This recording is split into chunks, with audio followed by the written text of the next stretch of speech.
Sir, কিন্তু আমরা জানতে পাচ্ছি এখানে যে একজন অপসাংবাদিক আছেন, তার নাম কামাল, তার ব্যক্তি স্বার্থের জন্য সে এখানে এসে হুমকি দামকি দিয়ে আপনার নাম ভাঙিয়ে সে 7 জনের নাম বলতেছে, 7 জনের লিস্ট করে গেছে। সে কোনো ব্যাপার না, সে আমার কিছুই না।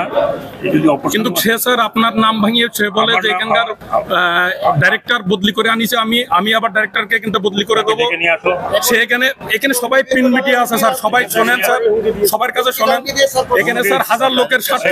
এখানে পুলিশ সঠিক ডাইরেক্টর সাহেব এবং সে বলে ডিজিএফআই দিয়ে কেউ কথা বলে। আমার নাম ইউজ করার জন্য তার বিরুদ্ধে মামলা করেন, আপনি হাঁটবেন না। Be serious.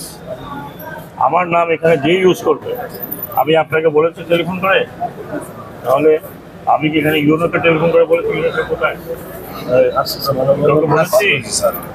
তো আমার নাম ভেঙে যদি সে কোনো কথা বলে, তার বিরুদ্ধে এফআইআর করেন, মামলা করেন, মিসইউজ অফ মাই নেম।